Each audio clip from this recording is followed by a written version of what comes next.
Tonight, state lawmakers are still searching for an answer to rising property taxes. State House reporter Grant Green was at today's Senate taxation meeting for the latest pitch. He has our top story here at 6 o'clock. Good evening, Grant.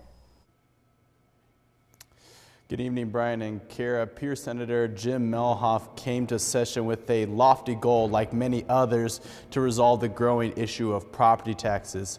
His proposal changed the way that school districts are paying for property taxes and would instead put in a sales tax.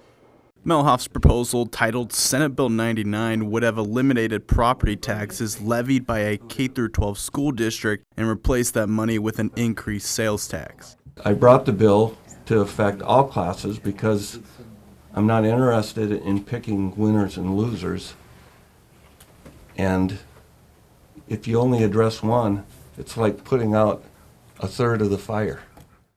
Rising from 4.2 to 6.2%, the $800+ million would help lower property taxes for every group. That's agriculture, commercial, and owner-occupied. But opponents believe property tax relief needs to be more direct.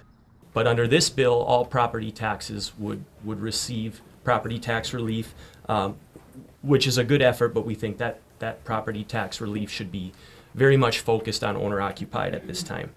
Other issues posed included the inconsistency of sales tax revenue growth and a concern for unintended consequences with such a big shift in taxation, especially ones that could put school districts in a tough situation without an assurance of how much money they'll get. We don't charge more, we don't charge less, we charge exactly what we need in order to fill that bucket up. This changes that into an estimate.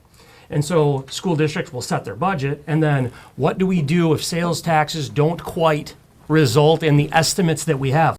Also, some opponents pointed to the regressive nature of a sales tax, making food more expensive for lower-income individuals. Senator Mehlhaff ultimately believed that wouldn't be the case. So the restaurants are going to see significant property tax reductions. Now, I'm not an economist, but I know when you take a big chunk off your overhead, it can result in downward pressure on retail prices. The effort was enough to garner appreciation from the committee, but not enough to get their vote. The Senate Taxation Committee shot down the bill 6-1.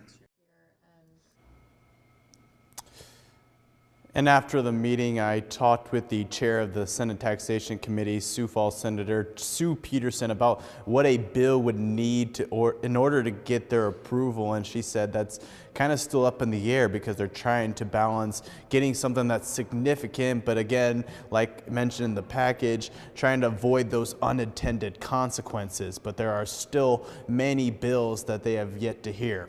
Live in Pierre, Grant Green, Dakota News Now.